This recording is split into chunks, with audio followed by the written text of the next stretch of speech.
तो जिस तरीके से महाराष्ट्र की राजनीति लगातार करवट ले रही है, बीते 24 घंटों का घटनाक्रम बेहद नाटकीय रहा। फेसबुक पर अपने इस्तीफे का ऐलान करते हैं मुख्यमंत्री के तौर पर उद्धव ठाकरे, उसके बाद राज्यपाल से मिलने जाते हैं, विधान परिषद की सीट भी छोड़ते हैं और उसके बाद घटनाक्रम इतनी तेजी से बदलता है कि गुवाहाटी से गोवा आए विधायक और बागी गुट के नेता एकनाथ शिंदे अब मुंबई पहुंच रहे हैं और मुंबई पहुंचने के बाद यह घटनाक्रम तेजी से और आगे बढ़ सकता है और मुंबई में अब सत्ता की तस्वीर बदल जाएगी। प्रतिमा बिल्कुल बदल जाएगी और गोवा एयरपोर्ट पर पत्रकारों के सवालों का जवाब देते हुए एकनाथ शिंदे ने कहा कि वो राज्यपाल से मिलने के लिए मुंबई जा रहे हैं और इस दौरान वो फडणवीस से भी मुलाकात करेंगे और उसके बाद ही आगे की रणनीति जो है उसका खुलासा करने वाले। इस बीच बड़ी खबर यह भी आई कि जेड कैटेगरी की सुरक्षा जो है वो एकनाथ शिंदे को दे दी गई है, क्योंकि हमारे सहयोगी ये जानकारी दे रहे हैं कि शिव सैनिकों में आक्रोश है। इसी को लेकर एक दिन पहले पूरे मुंबई में जो सुरक्षा है उसको बढ़ा दिया गया है, एयरपोर्ट के आसपास भी सुरक्षा बढ़ा दी गई है और इसी बीच एकनाथ शिंदे मुंबई आ रहे हैं। तो इस बड़ी खबर पर लगातार हमारी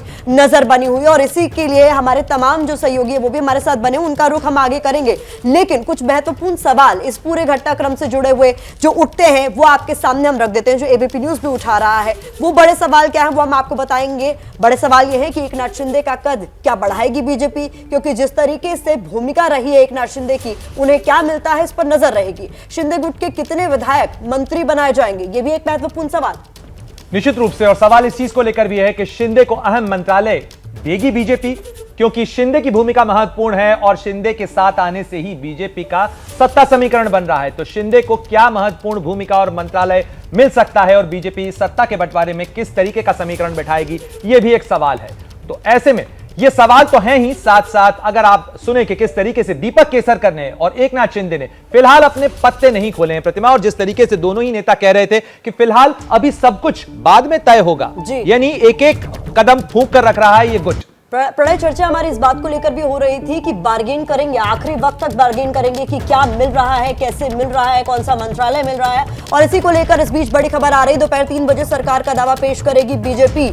ये बड़ी खबर, एक तरफ एकनाथ शिंदे मुंबई के लिए रवाना हो चुके हैं, इस बीच फडणवीस शिंदे राज्यपाल से मिलने जाएंगे। यानी शिंदे का आना आप समझ जाइए उसके पीछे की वजह क्या है। शिंदे फडणवीस के साथ मिलकर राजभवन जाएंगे, राज्यपाल के सामने सरकार बनाने का दावा पेश करेंगे। ये इस वक्त की बड़ी खबर है, दोपहर 3 बजे का वक्त इसके लिए तय किया गया और 1 जुलाई को हो सकती है देवेंद्र फडणवीस के शपथ ग्रहण। और इस पूरे खबर पर ज्यादा जानकारी के साथ हमारे सहयोगी मृत्युंजय जुड़ रहे हैं और साथ ही रौनक कुकड़े भी हमारे साथ मौजूद हैं। रौनक, सबसे पहले आपका रुख करना चाहेंगे, ये शपथ ग्रहण का क्या पूरा खाका तैयार हो चुका है? अब से कुछ देर बाद जब ये मुलाकात होने वाली राज्यपाल से, तो आगे का घटनाक्रम क्या रहेगा? जी देखिए प्रणय, हमें जो सूत्रों के हवाले से खबर मिली है, एकनाथ शिंदे मुंबई पहुंचने के बाद सीधे देवेंद्र फडणवीस के साथ राजभवन में राज्यपाल से मुलाकात कर सरकार बनाने का दावा जो है करेंगे और कल एकनाथ शिंदे और देवेंद्र फडणवीस की शपथ ग्रहण जो है वो हो सकता है। मुख्य तौर पर 2 तारीख और 3 तारीख को हैदराबाद में बीजेपी की राष्ट्रीय कार्यकारिणी की बैठक है और इस बैठक में बतौर मुख्यमंत्री देवेंद्र फडणवीस शिरकत करना चाहते हैं। जो राजभवन में शपथ ग्रहण का कार्यक्रम 1 तारीख को रखा जा सकता है, वो छोटा कार्यक्रम जो है वो होगा, केवल एकनाथ शिंदे और देवेंद्र फडणवीस से 2 ही लोग जो है वो शपथ लेंगे। उसके बाद मंत्रिमंडल का विस्तार को लेकर चर्चा होने के बाद ही आखिरी फैसला लिया जाएगा। लेकिन इस वक्त की बड़ी जानकारी जो सामने निकल कर आ रही वो ये है कि देवेंद्र फडणवीस और एकनाथ शिंदे दोनों राजभवन पहुंचकर राज्यपाल से मुलाकात कर आज सरकार बनाने का दावा जो है वो पेश करेंगे। जी रौनक, इस वक्त की बड़ी खबर दे रहे हैं, न केवल फडणवीस बल्कि एकनाथ शिंदे भी शपथ ले सकते हैं और इसीलिए दोपहर 3 बजे आज राज्यपाल से मुलाकात भी वो करने वाले।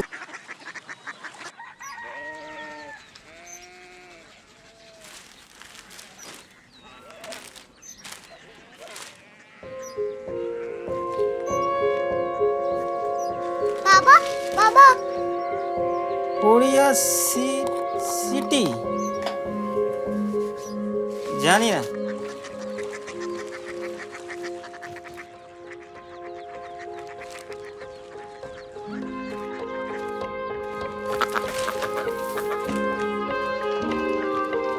Korea city.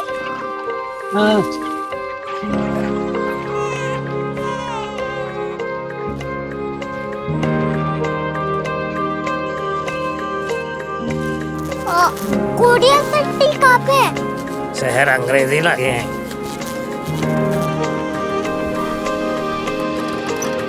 Korea city.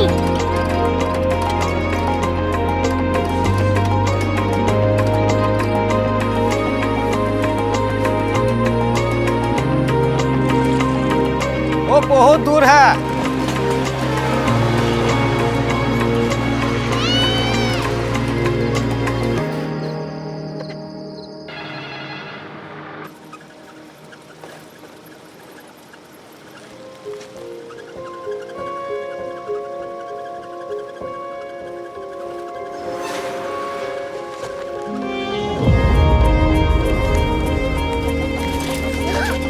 Korea city.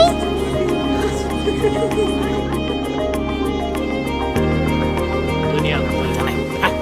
कुछ लोग बड़े होते हैं। कोरिया सिटी कहाँ है? प्रोफेसर साहब को पता होगा। हो, ये छोटा वाला ग्लोब लगता है और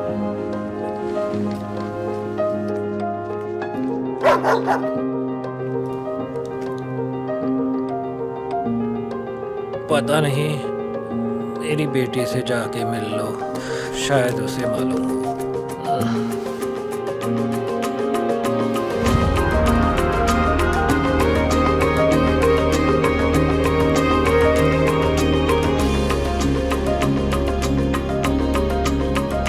हाय, बाबा ने भेजा है। Come here. Korea city. Korea city नहीं, क्यूरियोसिटी। वो क्या? That's what brought you here.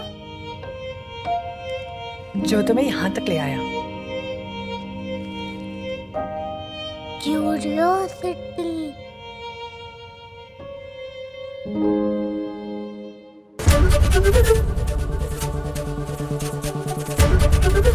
ABP news आपको रखे आगे।